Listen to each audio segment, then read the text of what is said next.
Hello everyone, let's get this party started. My iPad was actually drained this morning. So I just charged it up a little bit. I've only got about 38%.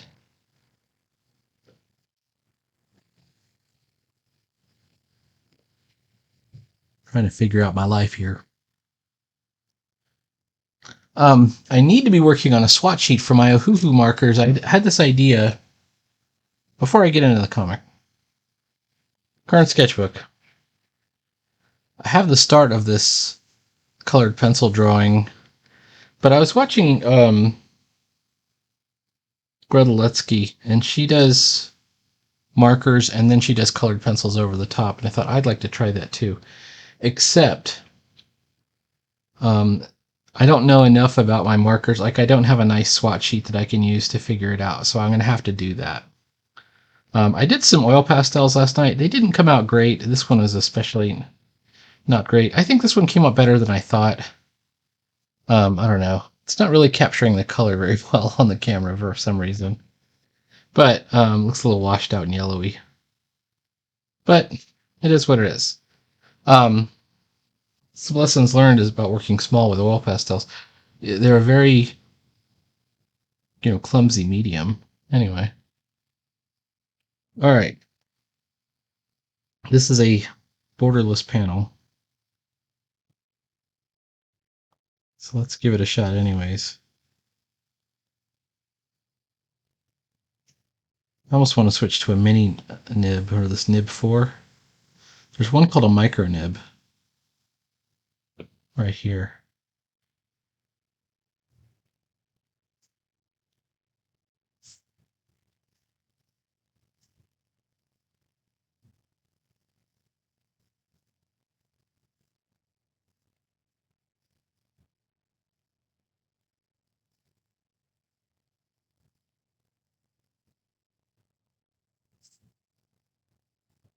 I've got to do something with. Well, her hat's already been knocked off.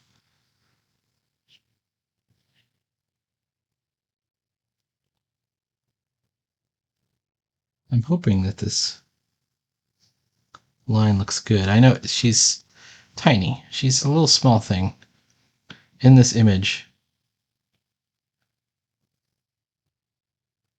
But it's important that we get the details right.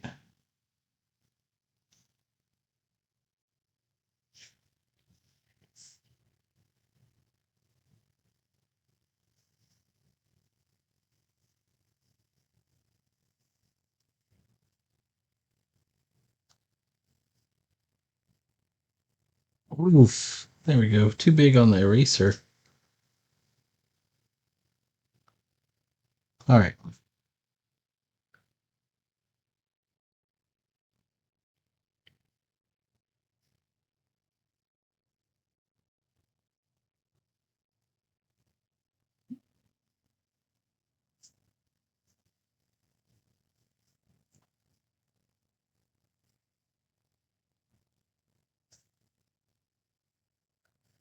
Okay. So she's gotten completely kind of netted up by this sticky attack by this beetle thing.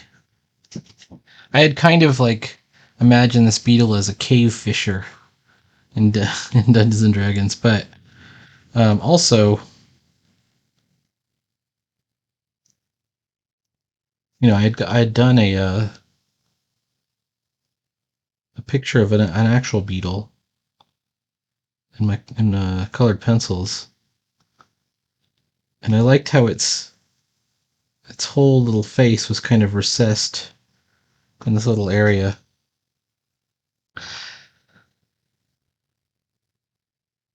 And he was sort of all nose, coming up here. So I might have to do something like that. I think cave fishers might actually even be based on some kind of real world creature of some kind. Okay, so a couple of things I'm behind on. I definitely am going to be putting out a how to get your stuff on Lulu video. Just a walkthrough of um, things to look out for, getting your stuff through the validator, um, potential pitfalls. It's not that hard, but it's also, you might be surprised where it gets a little difficult. For example, if in an anthology, one thing you may not be thinking about is everyone is going to be submitting their work, and they may have chosen slightly different, even off by just a millimeter sizes, and your PDF, in order to be compliant, must be the same size. So you got to crunch it into shape. And it isn't as simple as just applying a template to the whole thing. There is a kind of a simple way to do it. But for some people's work, it might end up deforming their work or things like that. There's all kinds of things you got to do. But I have a number of tips and tricks. Plus, I even have a distiller script. If you know distiller, you'll know that it is a largely obsolete um, program that sets it kind of translates the digital world into using a real world printer. It's using a PostScript file. So um, now they've replaced it with this thing that's in Adobe. But if you don't have real Adobe, or if you're not that good at figuring out all of the various settings in Adobe, and there's some crazy settings in there, um, this distiller options file that's optimized for Lulu is very useful, and I'll find a way to share that and how to use it. Um, and then there's just, there are some optimized ways of dealing with multiple submissions and multiple authors and trying to keep an anthology on track. Um, I've done 9 of them, over 1,000 pages. So I kind of know a little bit about them. So, and then there's other options as well. So Mixam, which I've also used, and Nations Direct, which I've also used. I would like to show you those. I'm wondering if his eyes need to be like that. I think that's what would be better. Okay. My wings are glued. It's dragging me backwards, and we want to show that her wings are obviously glued. And I better have my micro nib on. I do. What, you son of a gun? Okay, wait. Ink. There we go. I think she still has the strap from her top of her dress. Okay, let's see if we can get the rest of this figure in. And you could certainly say I've gotten very messy with it, so let's figure this out. I'm on the micro nib, brother.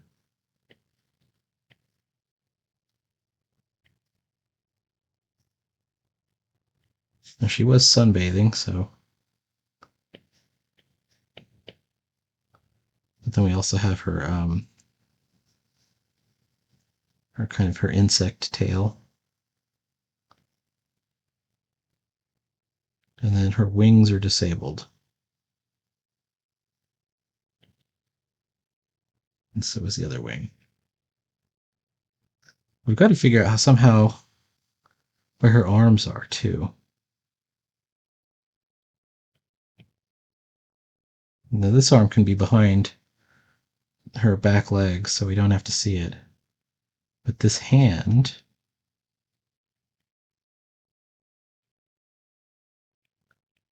she's struggling, so it should be in a fist. All right, I think we got her. Let's take a look. Close, right? We almost got her. All right, let's put some textural lines on here.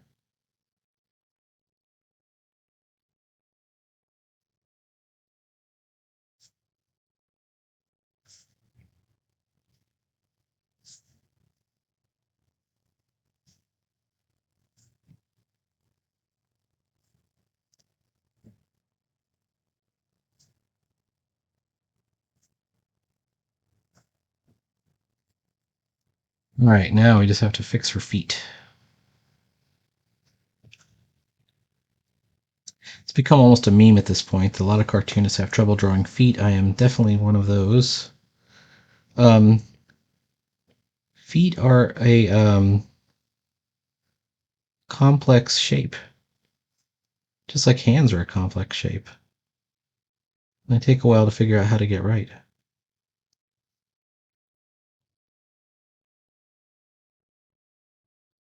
And if you get them wrong, they don't look good. And I don't know. You can also do a version that is not great, but it's not totally wrong, and it's fine. I think that's what I'm going for here. That looks okay. I think that thigh is a little too skinny.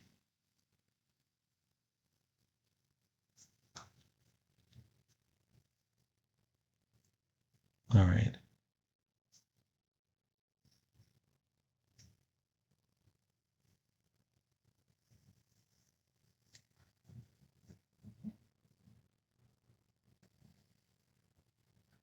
I think by throwing down an open panel here, let's take a look. She doesn't have the hat anymore.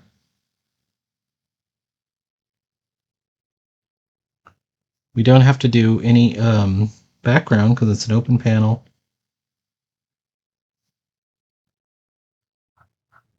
Maybe a drop shadow like we're doing.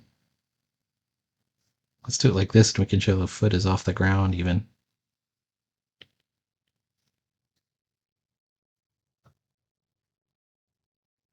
And let's do the beetle.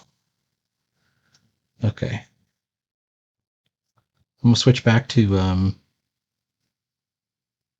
Waxy Nib 1.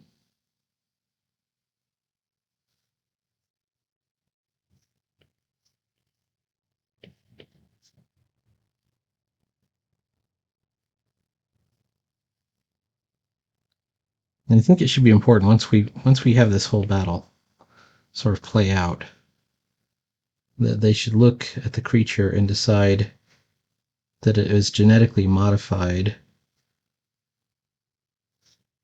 and part of the war, not just a random encounter.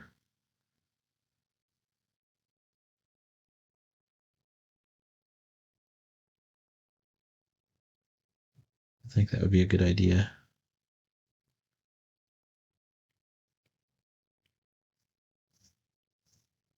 It's too thick.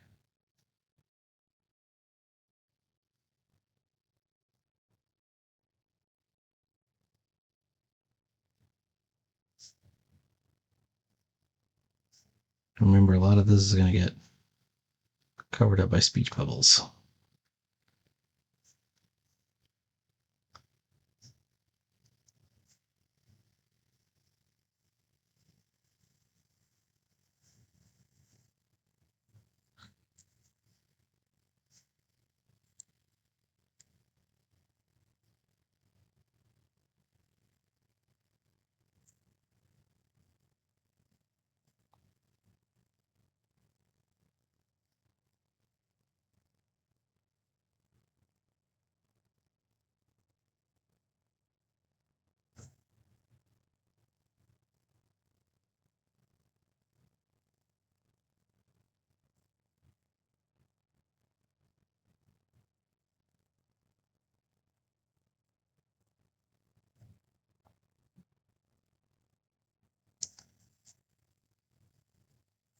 Here's our monster. Now, I'm looking at it and I'm not liking the outlines here with the eyes. We got a couple of options with these eyes on these monsters. You can go big and googly, or you can go small and impersonal. Oh, come on. What if we did that?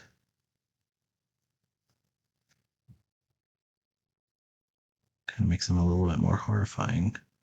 I don't know. We'll try it both ways and see if there's any sense to it.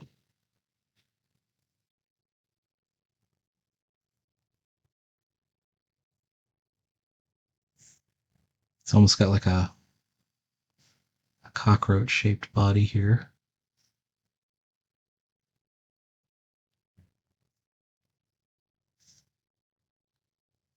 I like drawing beetles and bugs and moths and insects of all sorts. I always love that.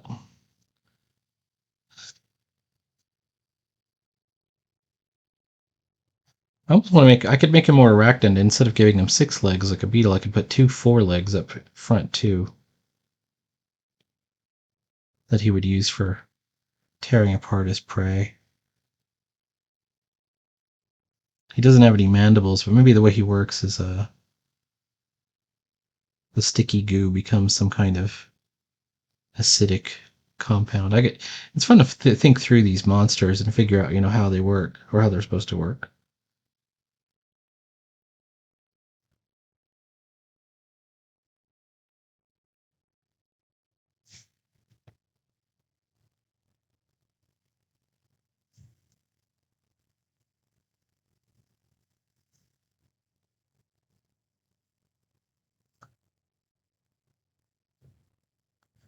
With these sort of bony back legs.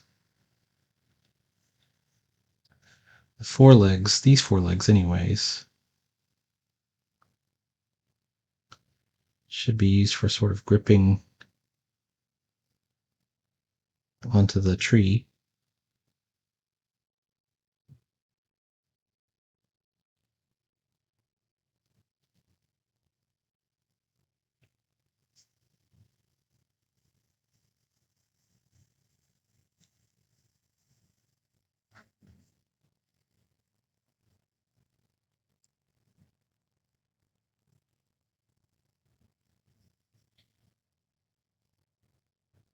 There is meant to be a tree texture as well. I'm looking at this now. I'm a bit worried about it because I've gone with very kind of thick outlines, and with her I've gone with very thin outlines. And I'm wondering if I should switch back to the micronib for the rest of the stuff here. Rest of the sauce, as it were.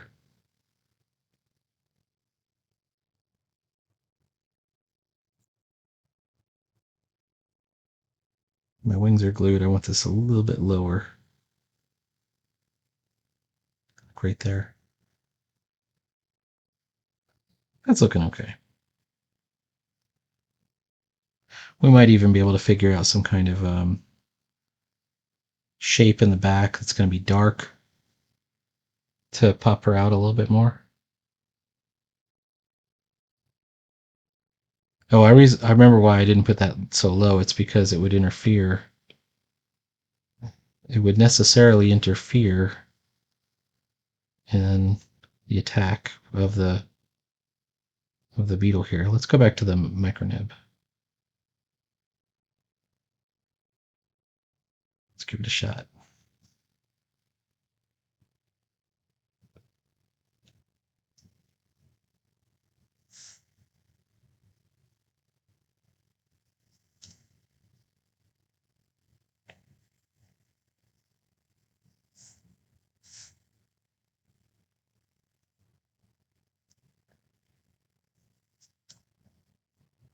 And give it a little bit of Ditko panache here.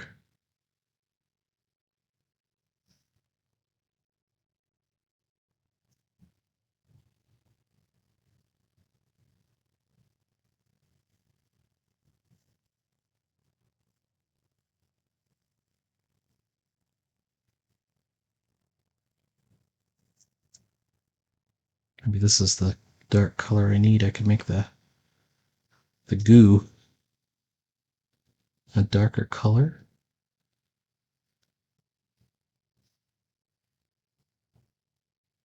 Let's erase his eyes for just a moment.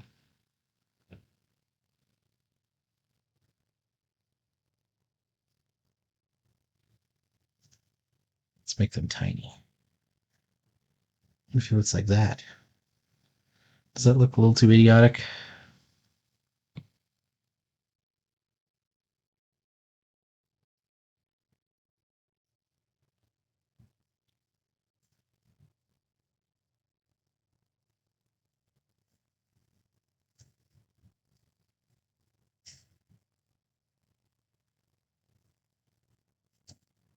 I think it's a little bit better there. Alright, let's get the rest of the legs. So the legs have to come out.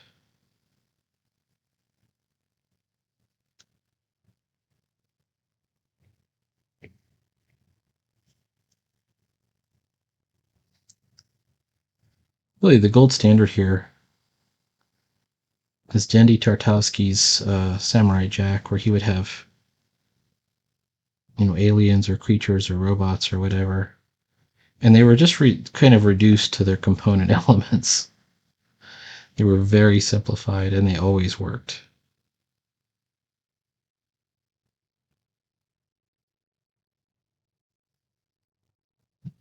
There's never a problem with them. Okay. Now visually, I'm going to draw this on its own layer because I'm going to erase it. Visually, we want to see it like this. Right? That's how we're going to lead our viewer through the panel. Like that. So same deal here. And I think there's supposed to be sort of texture on the trees.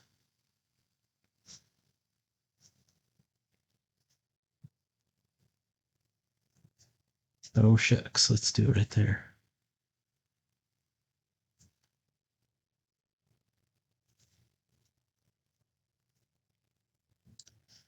And it becomes like a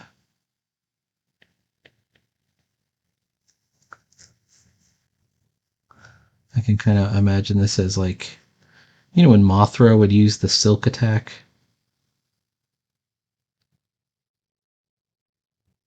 And it would just web people up.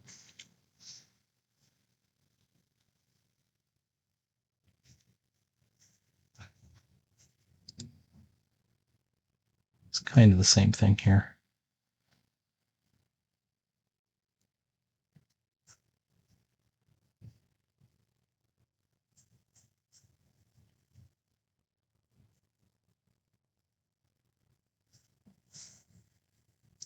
Consistency matters a lot when you're working on comics. You got to keep putting the work in. Even if it's not much. You don't have to kill it every day, but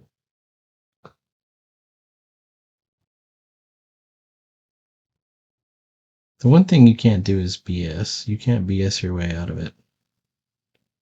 You can't go, oh, yeah, I make comics all the time, but if you haven't really done anything. Or, yeah, I'm working on a sequel. But you're not really doing anything.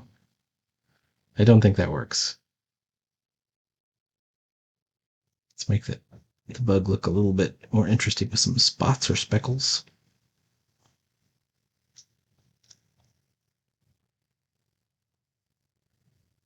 All right, it's coming together. I bet you by the time that we get our speech bubbles together, this guy's going to look pretty convincing.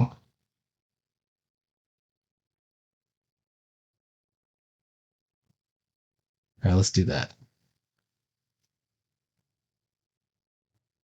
Recent technical pen.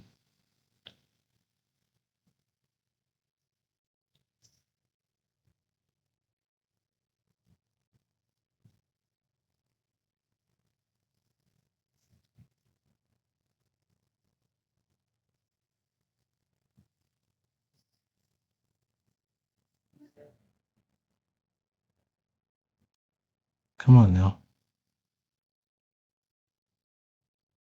This is supposed to be a yell, but we want to put some... Oh, fudge. How about this? I know I've got it kind of bold, but I want them...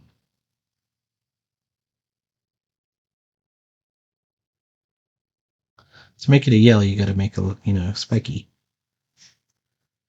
But you can't just spike it randomly. You've got to be spiked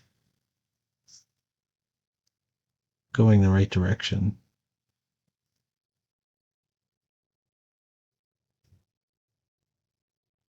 and not tangenting anything.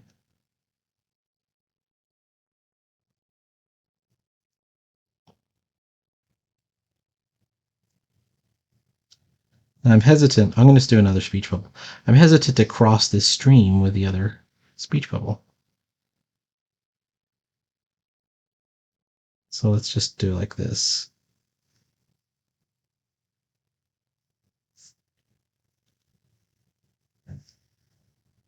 Let's just use an extra bold line. Just bump it up a little bit.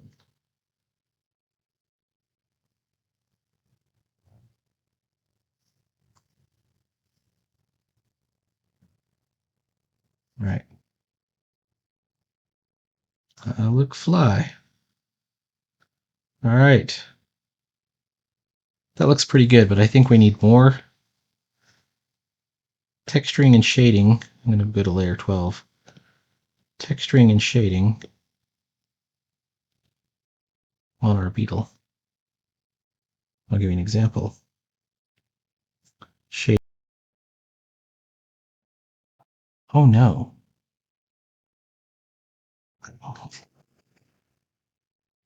Did it not? It didn't capture my recording. Okay, so this is the end of the recording. We had a power, like the power went out. It stopped recording, but I finished this panel. Please like, follow, and subscribe, and there'll be more. Looks like we got through a second panel. This just leaves 2 more, so we could say we're about halfway done here. And, you know, there's all kinds of texturing stuff that we could do as we kind of work out the deal on our beetle here. We could add more